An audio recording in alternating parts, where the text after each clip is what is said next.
যা কি অবস্থা? এই তো মোটামুটি ভালো আছে। হাটে যাচ্ছিলাম, একটা চা বানান তো, আপনি চা খাইয়ে যায় হাটে। ও চা বানাবো একটা। হ্যাঁ, একটা বানান।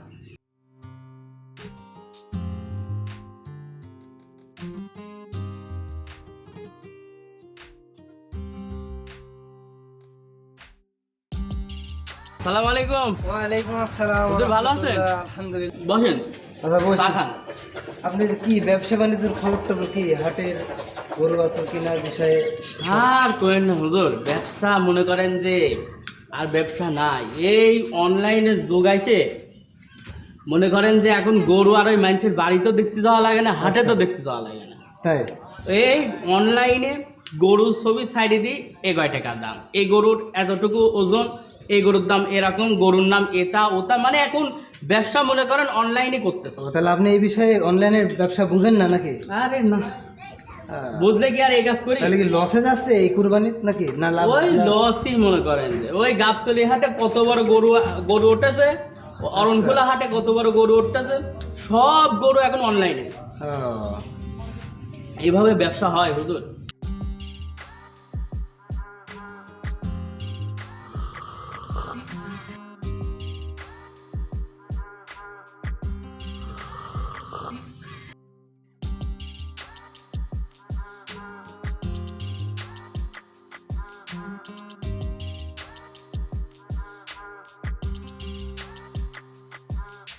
ভাই আসছি। আসসালামু আলাইকুম রহমতুল্লাহ। জান ঠিক আছে। ব্যবসা কি করে?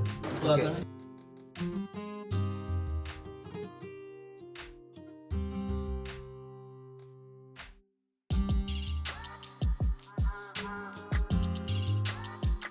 যাই দেখি হাটের থেকে যাওয়া যায়, থাকি সময় নষ্ট না করি, শেষ হাট ঈদের আগে।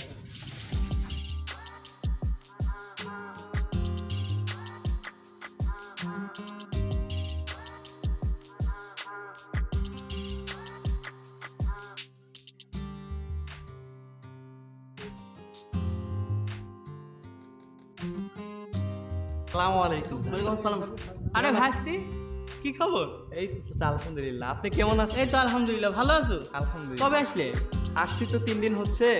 অনেকদিন পর ও। ভাবছি এবার ঈদটা আপনাদের সাথেই কাটাবো। না, ভালো কথা, গ্রামের সাওয়াল গ্রামে ঈদ করবে, এটা তো ভালো কথা। তা আমি কয়েকদিন আগে তোমার আব্বাক জিগেলাম যে হচ্ছে সাওয়ালটা মেলা দিন দেখিনি, আসবি কবে? বলছে যে এই সপ্তাহে আসবি।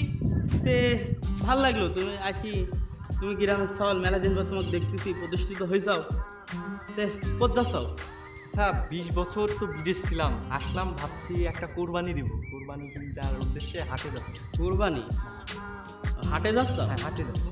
দান মনে হয় হয়ে গেছে ভাইস্তিক, যে কোনো কায়দায় হোক আজকে দান মারতেই হবে। ঈদের ব্যবসা এখানে আর সারিল। তুমি গরু কিনবে, সেরা গরু তোমাকে লিয়ে দিচ্ছি, চলো। আমি এলাকার ভালো একটা ব্যাপারে তুই, তোমার চাপা আমার একটা দায়িত্ব আছে না, একটা গরু কিনতেছি বাড়ি থেকে।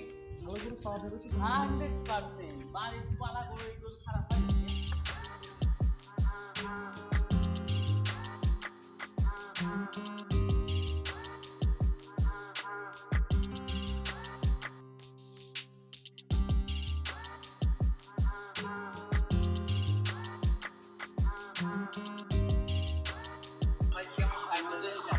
সমাজের মধ্যে তোমার একটা নাম আছে, বড় গরু ছাড়া তুমি দিতে পারবে না, বুঝো না? ভাই ভাই, এই ভাই বাড়িতে আছেন? কি অবস্থা ভাই? ভালো আছে? ঘুমাইছি না? বলছি, আপনি এর আগে বললেন না গরু বেচার কথা, বুঝতে না আছে? গরু আছে, ভাবছিলাম হ্যাঁ। হাটে নিয়ে যাবো। রেডি হচ্ছে আপনার একটা হবো, দেখে না হচ্ছে এলাকায় যদি গরু বেচা হয় আপনি কিছু ধরে পাই আলাদা খরচ হচ্ছে না। ওদের লোক লিয়েছি, চলো গরু দেখেন। ঠিক আছে চলো। দেখি স্যার, গরু পছন্দ হয়েছে? হ্যাঁ, চাচা, গরু তো পছন্দ হয়েছে, কিন্তু কালোর উপর সাদা কে? আপনার বৌমা তো পাই দিয়েছে পিঙ্ক কালারের গরু। বিষয় হচ্ছে যে গরু প্রথমে হ্যাঁ। কিনি। গরু তো বেশি ভাই 1.5 লাখ টাকা। 1.5 লক্ষ টাকা, এই গরু 1.5 লক্ষ টাকা হয় নাকি? আপনি গরু হাটে নিয়ে যেতে চাচ্ছেন, এবারে হাতে এই চকরা বকরা গরু চলছে না, অধিকাংশ গরু পিঙ্ক কালারের গরু।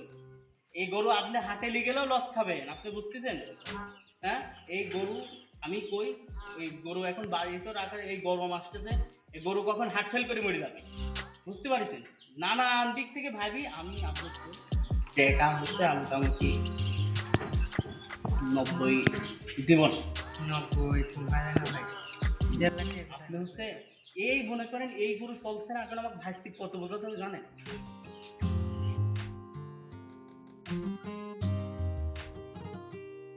বাগান দিয়ে দিলাম, যাক ঈদের খরচটা হয়ে গেল, একটু খাটতে হলো। এরকম কাস্টমার মাঝে মাঝে দু একটা পালি, আর কি লাগে। থাক যাই, ভাস্তির সাথে কথা কয়। কথা হচ্ছে জিতে গেছি, বুঝলে? বিষয় হচ্ছে যে মনে করো যে গরু দেখে আসলাম, এই গরু মনে করো যে এরকম মোটা তলা গরু কুরবানি দিলে লোক তো কিনে খাওয়ার বিদেশ থেকে একটি গরু একটা কুরবানি দিচ্ছে। কিন্তু আপনার বৌমা তো কিছু পিঙ্ক বৌমার কথা শুনলে তো হবে না, বৌমাও কাটি ওর পছন্দও কাটি, বুঝলে? কথা হচ্ছে যে এই গরুটা কুরবানি দেওয়া লোক না আনবে। এখন কথা হচ্ছে যে ওই গরু মনে করো তোমার 1.5 লাখে নিয়েছো, দিবেই না, মানে এমন একটা পরিস্থিতি দেবেই না। এখন ওই বলে বললাম যে গরু ভাজতের মানে আমার গরু নিঃসন্দেহে দেন, বলে টলে সর্বশেষ 1,30,000 দাম হয়, এর নিচে আর আসছে না। বৌমা একটু টাকা দাম যে কবি আরে কুরবানি দিবে তুমি, বছরে একদিন কুরবানি দিবে, 4 বছর পর আসি কুরবানি দিলে। আচ্ছা ঠিক আছে, আপনি যেহেতু ঠিক আমার আছে, এত বড় হ্যাঁ, ওই বললেন, 5,000 টাকা আমি ইয়া দিয়ে এসেছি, বায়না দিয়ে এসেছি। হ্যাঁ ওই তো। গরু কিন্তু আমি কালকে নেবো।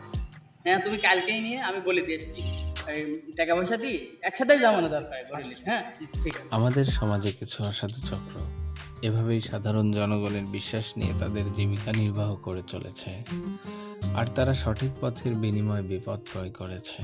অবশ্যই কিয়ামতের দিন তাদের জন্য রয়েছে এক ভয়ানক শাস্তি।